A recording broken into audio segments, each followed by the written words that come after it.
हर हर महादेव, जय भोलेनाथ। नमस्कार, मैं साधना पांडे मार्गदर्शन पे आपका स्वागत करती हूँ। दोस्तों, रथ सप्तमी, अचला सप्तमी भगवान भास्कर का जन्मदिन है। इस तिथि पे जन सामान्य को भगवान सूर्य नारायण की पूजा विधि विधान से करना चाहिए। एक शुभ मुहूर्त में स्नान कर भगवान सूर्य की पूजा जरूर करना चाहिए। ऐसा करने से कुंडली के जो अशुभ सूर्य होते हैं उनका प्रभाव समाप्त हो जाता है। दोस्तों, शास्त्रों के अनुसार ऐसी मान्यता है कि माघ मास के शुक्ल पक्ष की सप्तमी तिथि को भगवान भास्कर यानी कि सूर्य देव का जन्म हुआ था।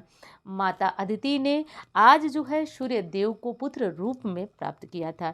इसी कारण सूर्य देव का जो नाम पड़ा वो आदित्य भी पड़ा।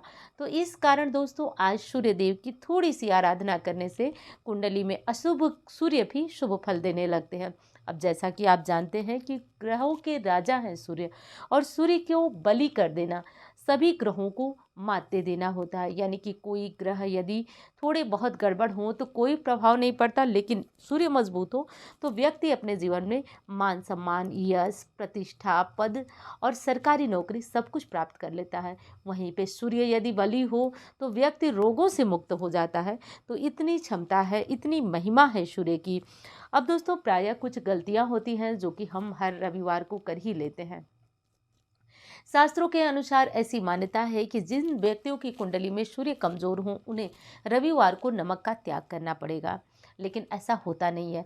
कई लोगों को ऐसा पता भी नहीं होता, और होता भी है तो नमक के बिना काम चलता नहीं है। तो इस एक दिन की आराधना से सूर्य काफ़ी बली हो जाते हैं। मैं ये तो नहीं कहूँगी कि एक दिन की आराधना करने से आपको पूरे साल फल मिलेगा, क्योंकि देखिए सूर्य जो है आत्मा है और ये प्रत्येक दिन निकलते हैं, और आत्मा को प्रत्येक दिन जो है समझना, उसके अस्तित्व को जानना ज़रूरी होता है। ठीक उसी प्रकार प्रत्येक दिन सूर्य आराधना ज़रूरी होती है। हाँ, इतना कह सकती हूँ कि आज की सूर्य आराधना आपके जीवन में बहुत बड़ा परिवर्तन करने वाली है। क्यों? क्योंकि आज जो है भगवान सूर्यदेव का जन्मदिन है। देखिए, जो रथ सप्तमी है वो 16 फरवरी को, यानी कि शुक्रवार 16 फरवरी को रथ सप्तमी का जो पर्व विधि मनाया जाता है। अब कई स्थानों पे रथ सप्तमी का व्रत भी किया जाता है। अगर व्रत करते हैं अच्छी बात है, नहीं करते हैं आप इस व्रत को तो कुछ विशेष काम है जिन्हें करके आप अपनी कुंडली के सूर्य को मजबूत कर सकते हैं। जो लोग व्रत करेंगे वो फल, दूध, इस तरह की चीज़ें लेकर व्रत करते हैं, और नमक का इसमें परित्याग किया जाता है।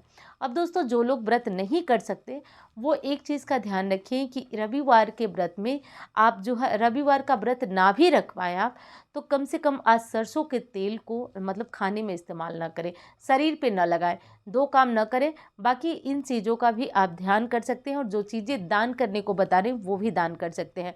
तो सबसे पहले तो नोट कर लीजिएगा दोस्तों, मैं स्क्रीन पे लिखना भूल गई हूँ कि स्नान और पूजा का शुभ मुहूर्त क्या है। तो शुक्रवार को 16 फरवरी को स्नान और पूजा का मुहूर्त जो है वो सुबह 5:17 से 6:40 तक का ये बहुत ही शुभ और अद्भुत मुहूर्त है। इस मुहूर्त में आप जगने के बाद स्नान करें, उसके बाद भगवान सूर्य को, भास्कर को अर्घ्य प्रदान करें। भगवान को अर्घ्य प्रदान करने के बाद आप अपने जो पूजा पाठ होते हैं दैनिक वो कर सकते हैं। जो लोग व्रत करेंगे आप पूजा पाठ के बाद वो लोग फल, दूध, चाय लेंगे, और जो व्रत नहीं करेंगे वो सामान्य खाना लेंगे। बस खाने में आज सरसों के तेल की जगह पे आप घी या रिफाइंड ऑयल जो भी प्रयोग करना चाहें आप लोग कर लीजिएगा। आज के दिन जिनको सरकारी नौकरी चाहिए वो भगवान सूर्य को केवल जल दें। अपना जो रूटीन है आप उसी में रहिए, कोई नया उपाय मत करिए, कोई नया पूजा मत करिए। आप जो है भगवान सूर्य को जल देने के बाद आज आदित्य हृदय स्तोत्र का पाठ कर लीजिए। बहुत सारे कमेंट आते हैं कि हम जो है हिंदी में पढ़ सकते हैं, तो किसी भी तरह से दिक्कत हो रही है आप लोगों को संस्कृत में पढ़ने की तो हिंदी में कर लीजिएगा। अब जो पुरुष भाई हैं या बच्चे हैं हमारे सरकारी नौकरी की तैयारी में हैं, या जिन माताओं को पता है, कुंडली दिखाई है कि बच्चे के सूर्य कमजोर है, पिता के साथ नहीं बनती है, अनबन है, तो कुछ ऐसे लक्षण हैं जिनसे कि आप लोग जाने जाते हैं, और ये बातें मुझसे अक्सर ही आप लोग सुनते रहते हैं। यदि ऐसी कोई समस्या है तो आप तुरंत क्या करें कि अपने बच्चे को गायत्री मंत्र का जप कराएं। भगवान सूर्य को अर्घ्य देने के बाद वहीं खड़े होकर सूर्य को देखते हुए गायत्री मंत्र का जप कराने से भी सूर्य मजबूत हो जाते हैं। ओम घृणी सूर्याय नमः मंत्र का भी जप किया जाता है। जल के लोटे में क्या डालना चाहिए, ये सब बातें मैं बहुत बार आपको बता चुकी हूँ। आज अगर लाल चंदन मिल जाए, लाल रोली मिल जाए, तो ये डालकर जल आप लोग सूर्य को चढ़ा दीजिएगा। बाकी जैसे जल चढ़ाते हैं रोज़मर्रा में, वैसे आप अपना जल चढ़ाइएगा। आज सूर्य देव के सामने खड़े होकर कोई भी मंत्र एक माला आप जप कर सकते हैं, या फिर मौखिक रूप से 10 मिनट 15 मिनट सूर्य देव के सामने आप हाथ जोड़कर मंत्रों का जप करिएगा। इससे सूर्य बलवान होते हैं, धन भी प्राप्त होता है, संतान भी प्राप्त होती है। यदि संतान नहीं है कुंडली में, तो ये छोटा सा उपाय, यदि सूर्य के कारण रुकावट आ रही है, देखिए मैं ये तो नहीं जानती हूँ कि संतान प्राप्ति में किस ग्रह के कारण रुकावट आ रही है, लेकिन यदि सूर्य के कारण आ रही है तो रास्ते खुलने लगते हैं।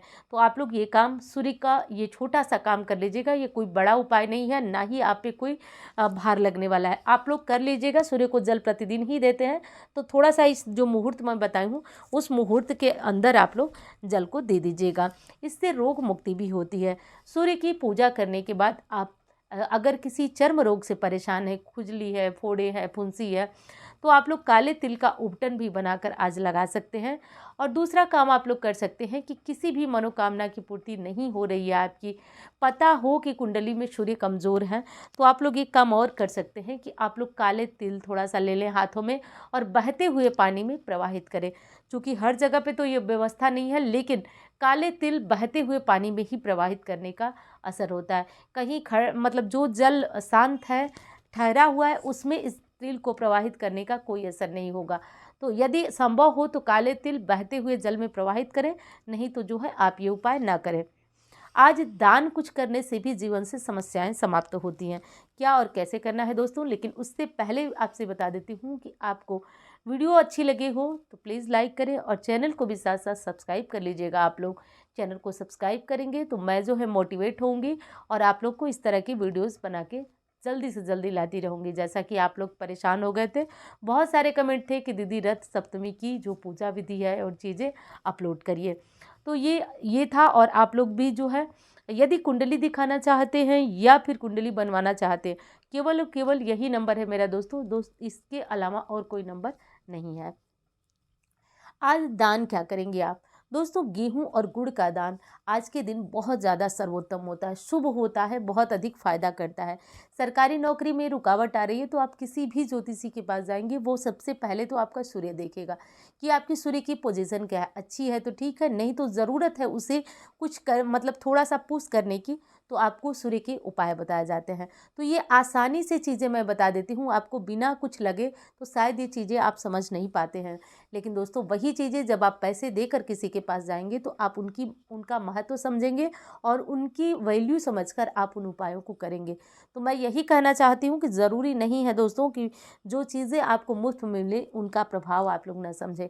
ये काम आप सभी कर लीजिएगा और बस करिएगा, आपको आराम निश्चित तौर पे मिलेगा। आराम का मतलब दोस्तों कि ये चीज़ें एक दिन में असर नहीं, लेकिन हम रोज़ रोज़ जब कोई प्रभाव, रोज़ रोज़ कोई प्रयास करते हैं तो हमें ज़रूर इसका फल मिलता है। और अगर इस संबंध में कोई प्रश्न हो आपके कि जल में क्या डालना चाहिए क्या, तो मैंने चैनल पे बहुत सारे वीडियोज़ अपलोड की हैं, तो प्लीज़ थोड़ा सा टाइम निकाल कर उन वीडियोज़ को देख लीजिएगा। आप लोग की जितनी जिज्ञासा होगी सभी शांत हो जाने वाली हैं। तो भगवान सूर्य नारायण की आराधना पूजा ज़रूर कर लीजिएगा। वैसे तो दोस्तों हमारे जो धर्म ग्रंथ है उसमें कहा जाता है कि पंच देवी देवताओं में प्रमुख सूर्य हैं, तो कभी भी किसी भी स्थिति में, अब तो वैसे आप लोग जान भी चुके होंगे कि हमेशा पहले सूर्य नारायण को ही आपको जल अर्पित करना है। मंदिर पूजा करें, घर पूजा करें, तो ये नियम हमें ज़रूर ध्यान देना है। सूर्य को जल दीजिए और कोई भी आपकी समस्या है तो भगवान सूर्य से कहिए, क्योंकि कहा जाता है कि सूर्य देव प्रत्यक्ष देव है, वो जो है समस्याओं का पूरी तरह निराकरण करते हैं। और दोस्तों आपको वीडियो अच्छी लगे तो आप चाहें तो किसी और को शेयर भी कर सकते हैं। शेयर करने से भी हमारे जीवन से दुखों का नाश होता है। वीडियो को शेयर कर सकते हैं, या नहीं मन कर रहा है शेयर करने का तो आप जो है लोगों को बता दीजिए, इससे भी आपका भला होगा। तो चलिए अब मिलती हूँ आपसे अन्य वीडियो में। धन्यवाद। हर हर महादेव।